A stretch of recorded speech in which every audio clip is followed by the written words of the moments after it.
Assalamualaikum warahmatullahi wabarakatuh. Perkenalkan, nama saya Latifah Riani Dewi dengan NIM 2118075 kelas D. Di sini saya akan menjelaskan komunikasi verbal dan nonverbal.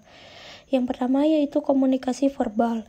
Komunikasi verbal adalah bentuk komunikasi yang menggunakan kata-kata, baik secara lisan maupun tulisan, untuk menyampaikan pesan dengan mencakup percakapan, presentasi, diskusi, dan penulisan teks. Selain itu, kata-kata dan kalimat yang digunakan memiliki makna yang jelas dan dapat diartikan secara langsung oleh penerima. Selanjutnya yaitu ciri-ciri komunikasi verbal. 1. Pesan disampaikan dengan menggunakan kata-kata baik, secara lisan maupun tulisan. 2. Informasi dalam komunikasi verbal umumnya lebih langsung dan jelas karena menggunakan bahasa yang dipahami bersama. 3. Pesan dapat disampaikan dengan cepat dan mudah dimodifikasi jika diperlukan, terutama dalam percakapan langsung. 4.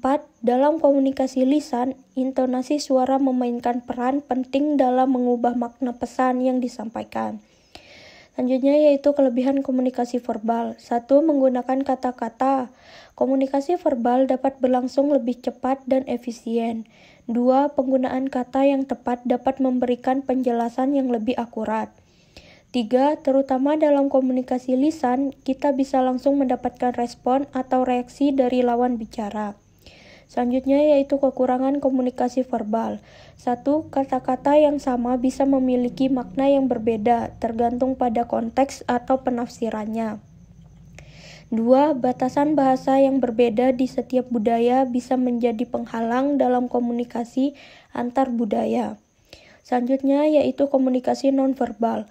Komunikasi nonverbal adalah bentuk komunikasi yang tidak menggunakan kata-kata, melainkan menggunakan isyarat fisik, ekspresi wajah, intonasi suara, dan kontak mata untuk menyampaikan pesan. Komunikasi ini dapat memperkuat atau bahkan bertentangan dengan pesan verbal, dan seringkali memberikan konteks emosional atau memungkinkan sikap yang mungkin tidak diungkapkan secara eksplisit. Selanjutnya yaitu ciri-ciri komunikasi nonverbal. 1. Salah satu cara utama kita menyampaikan emosi. 2. Tatapan mata bisa menunjukkan perhatian, kejujuran, atau bahkan agresi. 3. Jarak fisik antara individu saat berinteraksi bisa menandakan tingkat kedekatan atau formalitas. 4. Cara seseorang berpakaian, gaya rambut, dan aksesoris jika memberikan informasi tentang kepribadian atau status sosial. Selanjutnya yaitu kelebihan komunikasi nonverbal. 1. Beberapa bentuk komunikasi nonverbal, seperti senyum atau gerakan tertentu, dapat dipahami secara universal. 2. Komunikasi nonverbal seringkali lebih efektif dalam menyampaikan emosi dan perasaan yang mendalam dibandingkan dengan kata-kata. 3. Isyarat nonverbal sering digunakan untuk memperkuat atau menekankan pesan yang disampaikan secara verbal. Selanjutnya yaitu kekurangan komunikasi nonverbal.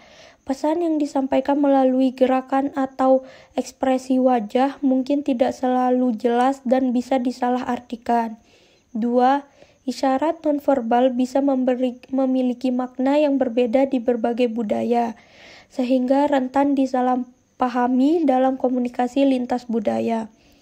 3. Terkadang komunikasi nonverbal tidak cukup spesifik untuk menyampaikan informasi yang kompleks.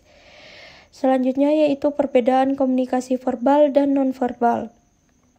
Komunikasi verbal. 1. Menggunakan kata-kata baik lisan maupun tulisan untuk menyampaikan informasi.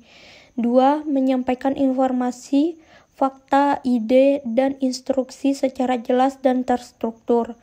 3. Bergantung pada tata bahasa dan kosakata yang terstruktur. 4. Berbicara langsung, menulis surat, presentasi. Sedangkan komunikasi nonverbal, 1. Menggunakan simbol seperti gestur, ekspresi wajah, dan nada suara tanpa kata-kata. 2. Mengekspresikan emosi, sikap, dan niat, seringkali menambah kedalaman pada pesan verbal. 3. Memanfaatkan isyarat visual dan pendengaran untuk komunikasi. 4. Ekspresi wajah, gerakan tangan, dan kontak mata. Sekian dari saya, kurang lebihnya saya mohon maaf. Wabillahi taufiq wal hidayah. Wassalamualaikum warahmatullahi wabarakatuh.